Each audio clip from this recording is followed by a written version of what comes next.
आप सभी को नमस्कार। स्वामी विवेकानंद करियर मार्गदर्शन योजना के जीएसटी सब्जेक्ट में आप सबका पुनः स्वागत है, जहां हम आपूर्ति का स्थान यानी place of supply of goods या सर्विसेज समझेंगे। अब इसको समझने का क्या रीज़न हो सकता है, तो सबसे पहले कि लोकेशन जो होती है एक सर्विस प्रोवाइडर की या लोकेशन जो होती है सर्विस रेसिपिएंट की, वो दोनों अलग अलग हो सकते हैं।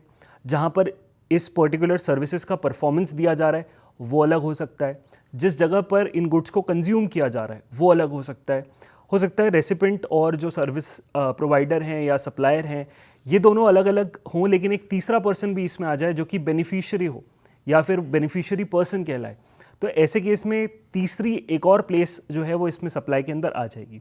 क्योंकि इतने सारे लोग और इतने सारे जो लोकेशंस होती हैं, उस वजह से जीएसटी किस जगह से एक्चुअली अप्लाई होता है या सप्लाई जिस जगह से किया जा रहा है वो कौन सी लोकेशन है उसे जानना ज़रूरी है।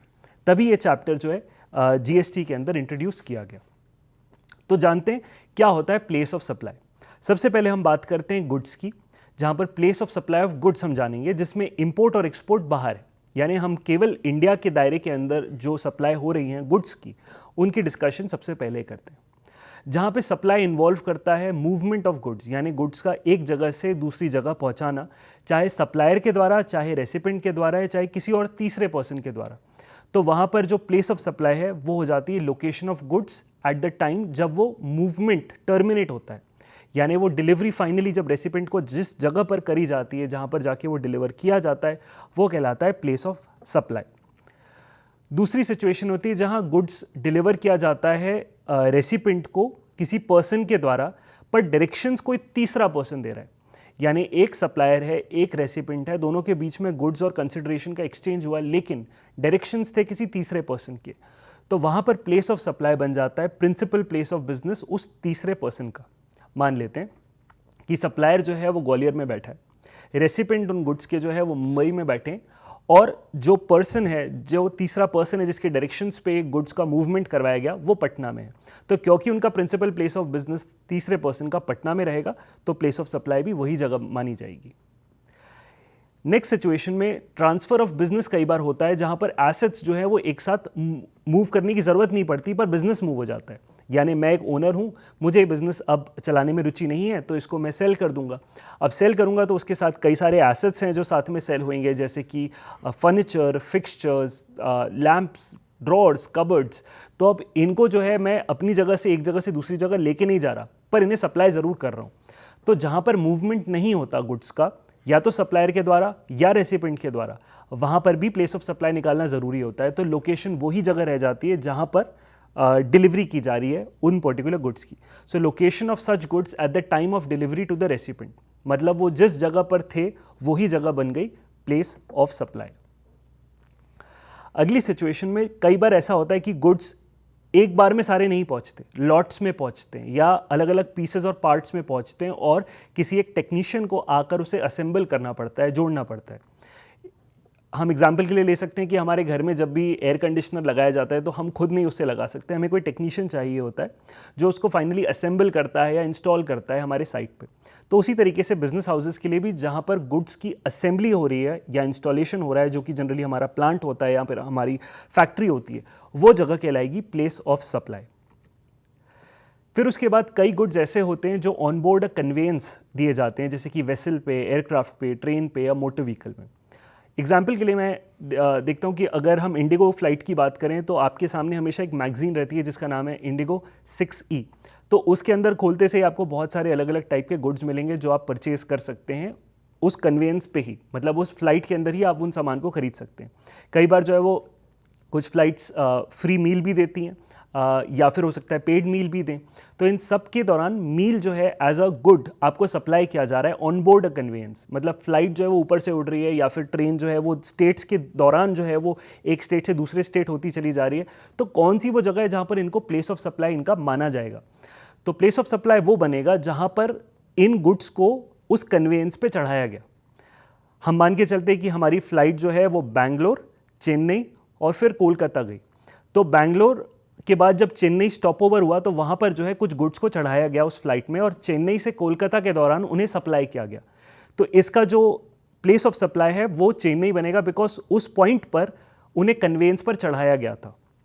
यानी कोई भी ऐसे गुड्स जो कि किसी कन्वेंस पे, जैसे कि एयरक्राफ्ट, ट्रेन, मोटर व्हीकल या वेसल के ऊपर चढ़ाए जाते हैं, तो उसके बाद जहां पर भी उसे सप्लाई करिए, प्लेस ऑफ सप्लाई वही माना जाएगा जब उन्हें ऑन बोर्ड लिया गया उस पर्टिकुलर कन्वेंस पर। अब एक अलग मुद्दा आता है कि जब इंपोर्ट और एक्सपोर्ट किए जा रहे हैं गुड्स इंडिया के अंदर या इंडिया से बाहर, तो प्लेस ऑफ सप्लाई क्या बनेगा? तो प्लेस ऑफ सप्लाई वही रहेगा जहां पर वो डेस्टिनेशन है उन गुड्स की। जैसे कि अगर हम इंपोर्ट की बात करें तो इंपोर्ट कोई इंडियन इंपोर्टर ही कर रहा होगा, तो वहां पर प्लेस ऑफ सप्लाई बन जाएगा लोकेशन उस इंपोर्टर का। उसी तरीके से ठीक विपरीत अगर कोई इंडियन पर्सन एक्सपोर्ट कर रहा है अपने गुड्स को बाहर किसी और देश में, तो क्योंकि उसकी लोकेशन इंडिया के बाहर होगी, तो ऑटोमेटिकली प्लेस ऑफ सप्लाई भी बाहर का ही माना जाएगा, क्योंकि कंजम्पशन भी अल्टीमेटली बाहर ही होना है। यह कहलाता है सेक्शन 11। अब एक इंपॉर्टेंट एरिया पे चलते हैं गुड्स के बाद, जो कि है supply of services. Supply of services के रूल्स और ज़्यादा पेचीदा हो जाते हैं, बिकॉज यहाँ पर जो है सप्लाई और रेसिपिएंट के जो रूल्स हैं वो थोड़े डिफरेंट रहते हैं। हम सबसे पहले मानते हैं लोकेशन ऑफ सप्लायर और रेसिपिएंट दोनों ही भारत में है, तो ऐसे केस में प्लेस ऑफ सप्लाई क्या माना जाएगा उन सर्विसेज का? सबसे पहला कंडीशन, अगर इमूवेबल प्रॉपर्टी जो है वो रेंट पे दी जा रही है या उससे रिलेटेड कोई सर्विसेज हैं एकोमोडेशन के, जो चाहे होटल में हो, चाहे बोट में हो, चाहे वेसल में हो। इसमें बोट और वेसल इसलिए आ गया क्योंकि हम जानते हैं केरला के बैक वाटर्स की जो हाउस बोट्स हैं वो बड़ी ज़्यादा फेमस हैं, तो कई लोग जो है उसे भी एज अ होटल एकोमोडेशन की तरह रेंट करते हैं। तो यहाँ पर प्लेस ऑफ सप्लाई क्या होगी? तो लोकेशन जहाँ पर ये इमूवेबल प्रॉपर्टी या बोट या वेसल या तो लोकेटेड है या इंटेंडेड टू बी लोकेटेड है, यानी अगर वो अंडर कंस्ट्रक्शन है तो जिस जगह पर वो इंटेंडेड है कि वो बनाई जाएगी वो जगह बन जाएगी प्लेस ऑफ सप्लाई। और अगर इंडिया के बाहर है तब तो फिर लोकेशन ऑफ रेसिपिएंट माना जाएगा कि वो रेसिपिएंट कहाँ पर लोकेटेड है। भले ही वो बाहर की किसी प्रॉपर्टी में जाकर रुके, पर अगर उसकी प्लेस ऑफ सप्लाई बाहर है और पर्सन जो है वो इंडिया के अंदर रिसाइड करता है, तो लोकेशन रेसिपिएंट की यहीं की मानी जाएगी। अगली चीज़ आती है कोई भी रेस्टोरेंट से रिलेटेड सर्विसेज, केटरिंग की services, personal grooming, fitness, beauty का ट्रीटमेंट या हेल्थ की कोई सर्विस यदि किसी पर्सन को दी जा रही है, तो फिर लोकेशन वो बनेगी जहाँ पर वो सर्विसेज परफॉर्म की जा रही है। मान लेते हैं आप खाना खाने कहीं बाहर जाते हैं, तो प्लेस ऑफ सप्लाई वो जगह होगी जहाँ वो रेस्टोरेंट है। या केटरिंग की अगर आप सर्विसेज किसी से लेते हैं, तो जहाँ पर वो इवेंट हो रहा है वो जगह मानी जाएगी as the place of supply. फिर अगर कोई पर्सनल ग्रूमिंग है, तो कोई अगर स्पा हो गया या कोई ऐसा ब्यूटी ट्रीटमेंट के लिए कोई कहीं जाता है, तो जहाँ पर वो ब्यूटी ट्रीटमेंट दिया जा रहा है वो बन जाएगा प्लेस ऑफ सप्लाई। उसी तरीके से जिम जहाँ पर लोकेटेड है वो बन जाएगा प्लेस ऑफ सप्लाई। तो इन्हीं तरीक़ों से जो भी सर्विसेज जिस जगह पर परफॉर्म की जाती है वो बनता है प्लेस ऑफ सप्लाई। अगला एक इंपॉर्टेंट टर्म आता है ट्रेनिंग एंड परफॉर्मेंस अप्रेजल। तो किसी टेक्निकल पर्सन के द्वारा जो है वो असेसमेंट किया जाता है या ट्रेनिंग दी जाती है। तो ट्रेनिंग की प्लेस ऑफ सप्लाई क्या मानी जाती है? तो जहाँ पर बिजनेस को ही जो है वो कोई particular business person training services देता है, तो जहाँ पर रेसिपिएंट रजिस्टर्ड है वो बन जाएगा प्लेस ऑफ सप्लाई। मान लीजिए मैं एक रजिस्टर्ड एंटिटी हूँ और मैं आपके रजिस्टर्ड एंटिटी में जाके ट्रेनिंग और परफॉर्मेंस अप्रेजल देता हूँ, तो जहाँ आप रजिस्टर्ड होंगे वो बन जाएगा प्लेस ऑफ सप्लाई। लेकिन कई बार जो है वो रेसिपिएंट एंड कंज्यूमर्स होते हैं, यानी वो कोई रजिस्टर्ड एंटिटी नहीं होते, तो जहाँ पर वो सर्विसेज परफॉर्म की जाती हैं, जहाँ पर उन सर्विसेज का कंजम्पशन किया जा रहा है वो बन जाएगा प्लेस ऑफ सप्लाई। अब अगली चीज़ आती है एडमिशन टू अ इवेंट और एम्यूजमेंट पार्क। तो कई बार एम्यूजमेंट पार्क लगाए जाते हैं भोपाल में, इंदौर में, तो वो पूरा जो एक मंडली है वो आती है, अपना सेटअप लगाते हैं और महीने महीने तक जो है वहाँ पर कोई एम्यूजमेंट पार्क चल रहा होता है या सर्कस चल रहा होता है, तो वहाँ पर प्लेस ऑफ सप्लाई क्या मानी जाएगी? तो प्लेस ऑफ सप्लाई वो होगी जहाँ पर वो इवेंट या वो पार्क या वो प्लेस लोकेटेड है। तो अगर वो टेम्पररी हो या वो परमानेंट हो, फ़र्क नहीं पड़ता, जहाँ पर वो सर्विसेज दी जा रही है, जिस जगह पर वो पार्क, वो पर्टिकुलर इवेंट या वो प्लेस लोकेटेड है, वो बन जाएगा आपका प्लेस ऑफ सप्लाई, जैसा कि आप स्क्रीन पे अभी देख पा रहे होंगे। इसके बाद अगली चीज़ आती है transportation of goods including mails और कुरियर।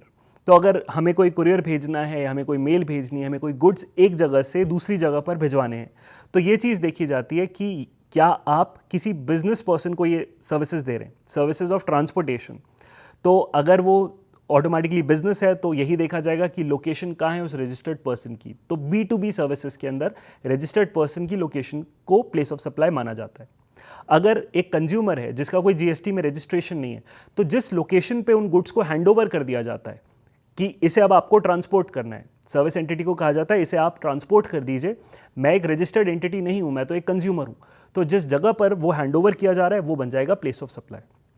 और अगर इंडिया के बाहर ये सर्विसेज दी जा रही हैं तो जो लोकेशन होगा, डेस्टिनेशन, जिस जगह पर वो गुड्स को डिलीवर किया जाना है, वो बन जाता है प्लेस ऑफ सप्लाई। अगली चीज़ आती है पैसेंजर ट्रांसपोर्टेशन। पैसेंजर ट्रांसपोर्टेशन का मतलब होता है कि व्यक्तियों को, लोगों को एक जगह से दूसरी जगह लेकर जाना, चाहे प्लेन में, चाहे ट्रेन में, चाहे बस में, जो भी हो।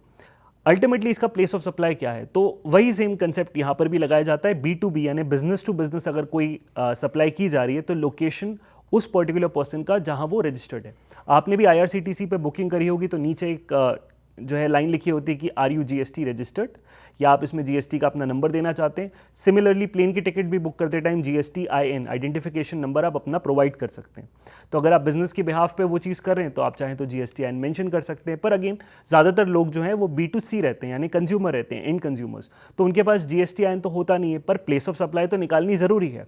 सो प्लेस वो मानी जाती है जहाँ से पैसेंजर इम्बार्क करता है उस कन्वेंस पे कंटिन्यूस जर्नी के लिए। तो मान लेते हैं कि भोपाल से दिल्ली के लिए अगर कोई ट्रेन चलती है और मैं उसको ग्वालियर पे बोर्ड करता हूँ, तो ग्वालियर ही बन जाएगा मेरा प्लेस ऑफ सप्लाई, क्योंकि वो ऐसी जगह है जहाँ से मैंने इम्बार्क किया उस कन्वेंस पे एक कॉन्टिन्यूस जर्नी के लिए। अगली चीज़ आती है services on board a conveyance. तो जिस तरीके से गुड्स सप्लाई किए जा सकते हैं कन्वेंस पे, उसी तरीके से सर्विसेज क्यों नहीं? तो सर्विसेज में हो सकता है कि आप ऑन फ्लाइट एंटरटेनमेंट के लिए जो है वो ऑप्ट करें कि मुझे कोई गेम खेलना है उस पर्टिकुलर सामने वाली स्क्रीन पे जो कि मेरी फ़्लाइट पे है, या फिर मुझे कोई मूवी देखनी है ऑन डिमांड सामने वाली स्क्रीन पे जो मेरी फ़्लाइट के दौरान जो है लेग पे मुझे सर्विसेज की फॉर्म में दी जाती हैं। तो वहाँ प्लेस ऑफ सप्लाई क्या होगा?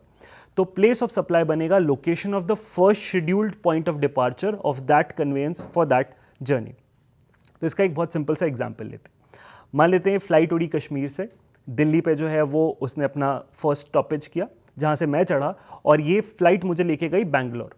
तो क्योंकि मैंने जो है वो सर्विसेज अपने दिल्ली बैंगलोर लेग पे ली, तो इसका प्लेस ऑफ सप्लाई क्या होगा कि मुझे अगर मूवी देखनी थी दिल्ली से बैंगलोर वाली फ़्लाइट में, तो क्योंकि इसका first point of departure Kashmir से हुआ था, तो कश्मीर ही बनेगा इसका प्लेस ऑफ सप्लाई। तो याद रखें, इसका प्लेस ऑफ सप्लाई होता है location of the first scheduled point of departure of that conveyance for that journey.